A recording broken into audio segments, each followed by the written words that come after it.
Aujourd'hui, on va aborder un sujet que je garde sous le coude depuis longtemps et vieux comme le monde à l'échelle de Yandere Simulator, Infochan. Pour rappel, c'est l'un des premiers personnages connus du jeu, avec Taro Yamada et Yandere-chan. Elle est d'ailleurs présentée dans l'ancienne introduction de Yandere Simulator. Si vous vous rappelez bien, c'est pas la première vidéo que je dédie à Infochan. Je lui ai consacré le Theory Time numéro 9, sorti il y a 6 ans. Ça nous rajeunit pas tout ça. Pour autant, avec Infochan, il y a un point très intriguant, que Yandere Dev a mentionné assez souvent, à vrai dire, il était assez ouvert là-dessus. C'est le statut d'Infochan dans l'histoire. Dans le premier plan de Yandere Dev, Infochan devait être la boss finale du jeu. Yandere Dev l'aurait avorté, ce n'est aujourd'hui plus prévu qu'Infochan soit la boss finale du jeu. Ce qui conclurait cette vidéo, si ce n'était pas moi qui la faisais. Oui, Yandere Dev a dit quelque chose, mais il a aussi dit qu'il ne faudrait pas attendre 5 ans par rival, et là pour Amai on arrive aux 4 ans. Bonsoir, bienvenue pour ce 113e Theory Time. 6 ans après avoir parlé pour la première fois du personnage le plus intriguant du jeu, je vous propose de reposer son cas sur la table avec une question simple. Infochan est-elle toujours la boss finale du jeu? Et si oui, quelles en sont les implications? J'espère que vous êtes bien installés parce que cette vidéo va être vraiment dense en informations. C'est parti.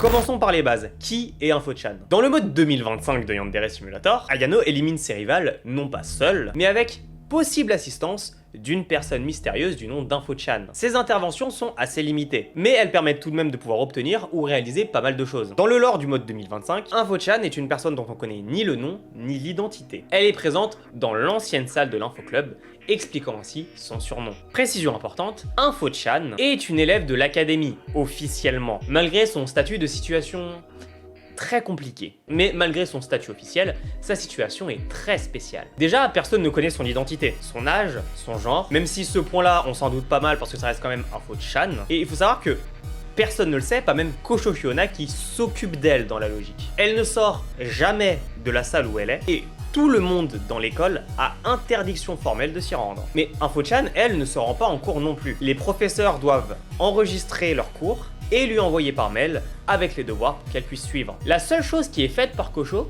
c'est d'apporter des plats à Infochan le midi. Enfin, ça c'est selon l'histoire à la con qu'il a raconté au personnel de l'école, évidemment. En réalité, personne ne sait comment Infochan se nourrit, va aux toilettes, ou quoi que ce soit d'autre, c'est tout de même assez étrange. Tout ça, j'en avais parlé dans mon Theory Time 55 sur la 10e cassette de Kosho Shiona. Maintenant, côté étudiant, Infochan fait deux choses. Vendre des photos de culottes, mais elle récolte aussi énormément d'informations pour pouvoir faire chanter des gens. Retenez bien ce point, c'est important pour la deuxième partie. Elle utilise d'ailleurs tous ses talents pour nous aider. Dans le jeu, en l'échange de soit placer des micros ou de prendre des photos de culottes d'autres élèves, on peut obtenir beaucoup d'infochan, de quelques informations sur des élèves ou sur les rivales, à des objets que l'on ne pourrait normalement pas forcément trouver dans l'école. Encore une fois, le réseau auquel a accès Infochan force l'estime, mais ça pose surtout la question de la manière dont elle arrive à obtenir tout ça. Enfin, Infochan est la personne qui a contacté Ayano à la fin de l'introduction du jeu. Et ça donc, après que cette dernière et rencontrer son senpai. Et avant la première semaine du semestre où se déroule l'histoire. C'est elle qui a prévenu Ayano de l'existence même d'Osana Najimi. Puis, une semaine après, d'Amai Odayaka, et continuellement jusqu'à Megami Saeko. Donc, on résume. Infochan est une fausse étudiante, dont personne ne connaît aucun détail, dont Kosho d'ailleurs qui s'est fait bolos par elle, qui est également une légende urbaine de l'école et même d'autres écoles d'après ce qu'on dit, et qui menacerait des étudiants pour obtenir des informations ou des photos de culottes. Il y a pourtant un deuxième point que je n'ai pas mentionné dans tout ça, et qui colle difficilement. On n'est certes pas au niveau de la fun girl, mais certains points méritent d'être mentionnés. Déjà commençons par l'éléphant dans la pièce, et ce n'est pas un mauvais jeu de mots. Dans la 10e cassette de Kosho Shiona, Infochan précise qu'elle occupera la pièce de l'Infoclub pour un semestre. Le semestre où se passe l'histoire. C'est un point qui est d'ailleurs a peut-être dû faciliter la fausse excuse qu'a sorti Kosho, mais c'est néanmoins plutôt particulier. Comme l'a mentionné Ayano, Infochan est à un stade de légende urbaine. Alors, il y a juste un tout petit problème. Si InfoChan est active pour une durée de 6 mois, va falloir m'expliquer comment théoriquement elle pourrait être une légende urbaine de l'académie. En soi, ça voudrait dire qu'elle aurait commencé initialement à recueillir des informations personnelles des étudiants de l'académie, ce qui pour moi n'est pas très étonnant en soi, mais ça voudrait aussi dire qu'en réalité, InfoChan, pour ses méfaits, ne vise pas de base l'académie AI. Ou alors, on prend peut-être le problème à l'envers. Peut-être justement qu'InfoChan n'a pas visé spécifiquement l'académie AI, justement parce qu'elle voulait la viser. Précisément parce que c'est pas incohérent pour des gens de connaître des gens d'autres écoles, collèges, lycées, vous en connaissez sûrement aussi. De fait, viser large peut forcément lui rapporter gros sur le long terme. Le long terme étant le semestre dans lequel le mode 2025 prend place. Deuxième point, et celui-là c'est un point qu'on a sous les yeux, c'est la raison pour laquelle InfoChan nous aide. D'après ses dires, c'est limite de l'altruisme. Mais on sait que ça n'est pas le cas. Au moment précis, elle nous dit qu'elle aimerait bien que quelque chose de mal arrive à Osana-chan. La question c'est pourquoi ce mensonge? Le fait qu'InfoChan nous cache quelque chose, c'est pas le plus étonnant. Mais même si la relation d'allié tacite qui s'est créée fait qu'InfoChan ne voit pas spécialement Ayano d'un bon œil, et inversement d'ailleurs, moi ça me donne plus l'impression qu'InfoChan cherche en réalité à nous cacher quelque chose, à savoir son véritable objectif. Retenez bien ça, on en reparle dans la prochaine partie. L'avant-dernier point que je veux absolument qu'on éclaircisse, c'est son réseau de distribution. Yandere Dev a déjà dit qu'InfoChan a beaucoup de contacts dans le milieu criminel. Ce qui n'est pas étonnant puisque c'est un cliché de Black Hat cette meuf. Pour autant, l'efficacité de son réseau de distribution ne m'étonne pas. La question c'est comment cette dernière fait rentrer tout ce qu'elle propose dans l'école. La seule solution qui marche. Et aussi pour expliquer pourquoi cette dernière ne demande pas à Kosho des repas ou quoi que ce soit d'autre en fait, c'est sûrement parce qu'elle sort de l'académie.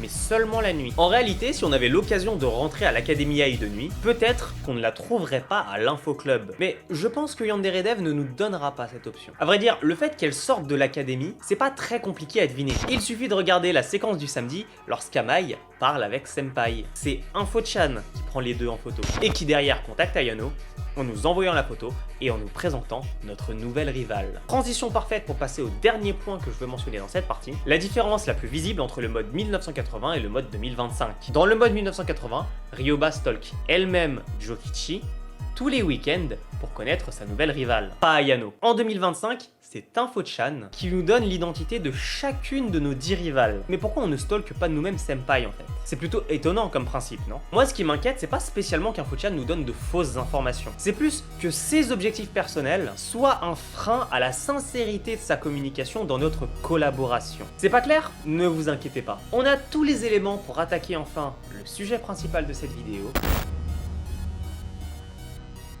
Avant même d'amener cette question, je tiens à faire une aparté. Je vais considérer qu'InfoChan est la fille du journaliste. Je dis bien considérer. Oui, vous allez sûrement me dire que vous vous en doutez, mais en l'absence de preuves, je ne prendrai pas le parti de dire que c'est sa fille. D'ailleurs, concernant ce point, j'ai une petite anecdote, mais que j'avais racontée uniquement en live. Si vous ne voulez rien manquer, twitch.tv/Entershrai. Il faut être là, c'est des trucs exclusifs que je peux sortir de temps à autre. Bien.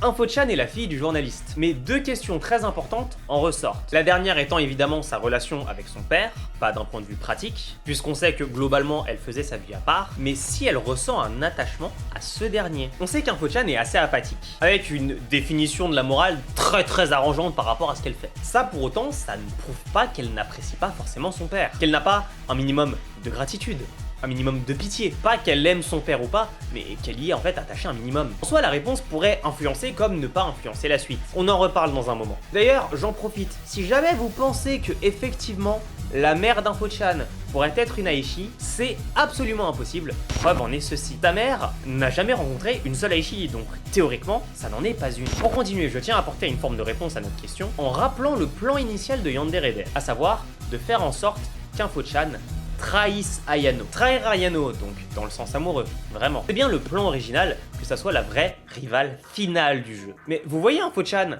faire tuer des gens, juste pour se débarrasser de la concurrence, puis tout révéler à Ayano comme si de rien n'était. Même moi en 2014, même moi en commençant mes théories, j'y aurais jamais cru. Je pense que l'idée de base, il n'était pas de faire en sorte qu'InfoChan trahisse Ayano pour Taro, et pour son père. Ce qui semble le plus logique et le plus accessible pour Yandere Dev. Dans son premier scénario, le père d'InfoChan est menacé par Ayano, elle va donc faire en sorte qu'Ayano n'arrive jamais à ses fins. Un peu pour venger l'affront que son père aurait subi 36 ans plus tôt. Mais pour le coup, je pense qu'aujourd'hui, son père, elle s'en fiche éperdument. Déjà pour une chose qui n'a interloqué personne, mais plus parce que je pense qu'on a pris le problème à l'envers. Les cassettes du journaliste. Pourquoi les cassettes du journaliste se trouvent à l'Académie High. Pour qu'Info-chan puisse les trouver, après tout son père a bien dit qu'il allait les cacher à un endroit où seul Info-chan pourrait les trouver. Donc, à l'Académie High parce qu'elle s'y trouve. C'est bon, vous l'avez compris le problème? À l'époque, on a assumé que les cassettes sont à l'Académie parce que Info-chan. Alors que c'est faux, mais je ne pense pas qu'Info-chan soit à l'Académie pour ça du tout. J'en veux pour simple preuve qu'on puisse, nous,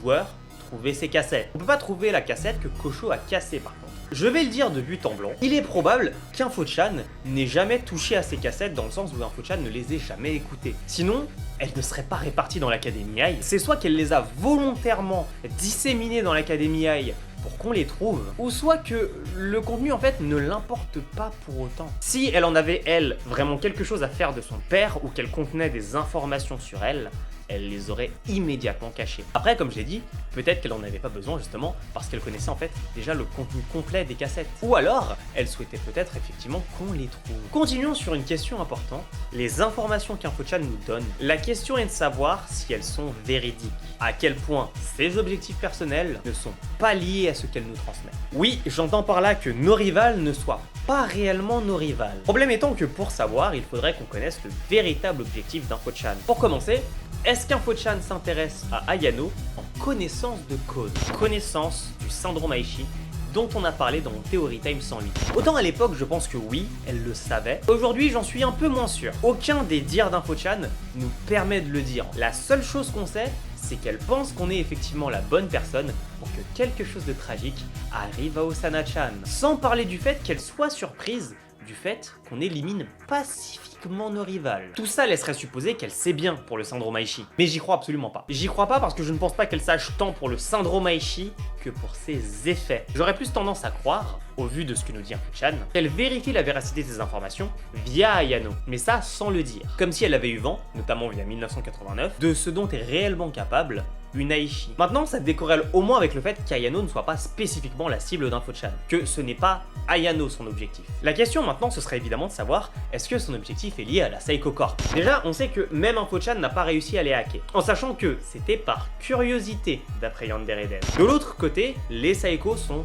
tous au courant par rapport à Info-chan, mais ils ont décidé de ne rien faire. Ce qui veut dire que Megami ne va rien faire par rapport à Info-chan. C'est encore pire que ce que j'avais avancé dans mon 9ème Theory Time. À l'époque, je vous avais proposé que l'une des instances décisionnelles de l'Académie High soit forcée d'aider Info-chan. Sauf qu'au final, on se retrouve en fait avec toutes les instances décisionnelles qui ferment simplement les yeux sur le fait d'avoir une personne aussi dangereuse dans leurs locaux. Mais le problème, c'est qu'en même temps, son objectif n'a pas l'air d'être lié à la Seiko Corp. Je dis bien n'a pas l'air, et n'a pas non plus l'air lié à la famille Aishi. Elle veut quoi du coup? Déjà, un point qui me titille un peu, c'est le fait qu'elle se soit installée pendant un semestre à l'Académie High. Le semestre où Ayano est devenue active, pour reprendre les mots de Megami Seiko. Sauf qu'elle n'est devenue active que par le message d'Info-chan. C'est grâce à elle qu'on sait qu'Osana, Amai, Kizana, Oka, Asu, Muja, Mida, Osoro et Hanako existent. En plus de ça, dans la cinématique de tutoriel, Info-chan observe Ayano au moment où Senpai passe à côté d'elle. C'est trop de coïncidences pour penser que ce serait un heureux hasard. Mais j'ai une première hypothèse à avancer. L'un des objectifs d'Info-chan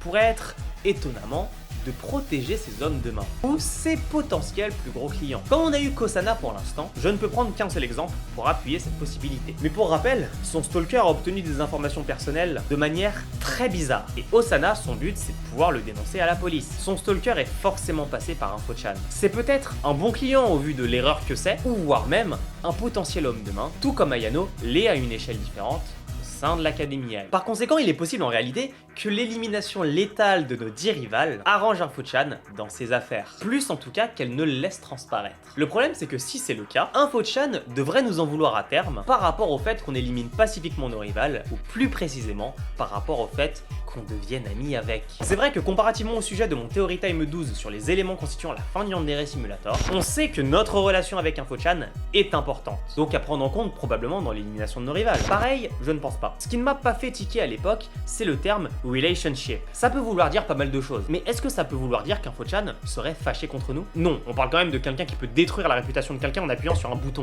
Je pense que c'est plutôt lié à un ou plusieurs des 5 éléments positionnés en bas du graphique. Non pas à la manière dont nos rivales sont directement éliminés. Si ce n'est pas ce qu'on fait de nos rivales, mais tout ce qui entoure l'objectif d'Info-chan qui détermine ce point précisément, alors on tient possiblement quelque chose sur notre histoire. Je ne peux tout de même pas m'empêcher de remarquer le nombre incalculable de gens ayant des objectifs très différents distillés sur ces 10 semaines quand même. Ayano qui cherche à obtenir son senpai, Ryoba qui cherche à obtenir un cadavre entier pour manteau long, Ichiro Seiko et le potentiel objectif de son père quant au syndrome Aishi, Megami qui souhaite protéger les élèves de l'académie avant tout. Si Info-chan n'est lié à aucun objectif, peut-être tout du moins qu'elle a quelque chose à tirer de tout ce bordel. C'est d'être le déclencheur de quasiment tout. Grâce à ça, par exemple, elle pourra obtenir toujours plus d'opportunités pour ses affaires, d'obtenir plus d'informations compromettantes sur certaines personnes, et à partir de cela, je pense que l'on peut effectivement essayer de répondre à la question initiale de cette vidéo. Info-chan est-elle toujours la boss finale du jeu? Oui, Info-chan est toujours la boss finale du jeu, et non. Non, ce n'est plus la boss finale du jeu, comme on l'entendrait, à savoir comme une rivale qui veut se confesser le vendredi soir sous le cerisier à notre senpai. Ce n'est pas ça. C'est une personne qui, de manière visiblement désintéressée, nous offre de nombreux services contre des choses qu'elle peut monnayer. C'est une personne qui est le déclencheur des événements qui surviendront en 2025, quels qu'ils soient. C'est une personne qui est sûre de n'avoir aucune inquiétude vis-à-vis de tout cela. Et c'est aussi probablement une personne avec qui la fin de Yandere Simulator pourrait prendre plusieurs tournants. Un tournant classique, Info-chan et Ayano arrêtent leur collaboration au moment où cette dernière obtient son senpai. Info-chan y trouverait d'ailleurs peut-être son compte d'une certaine manière. Une autre possibilité serait qu'Ayano, ou le joueur, apprenne la vérité sur Info-chan, apprenne son objectif, et que de ce fait, on puisse avoir potentiellement deux choix. Soit celui de l'aider dans son objectif, si ce dernier va effectivement dans notre sens, soit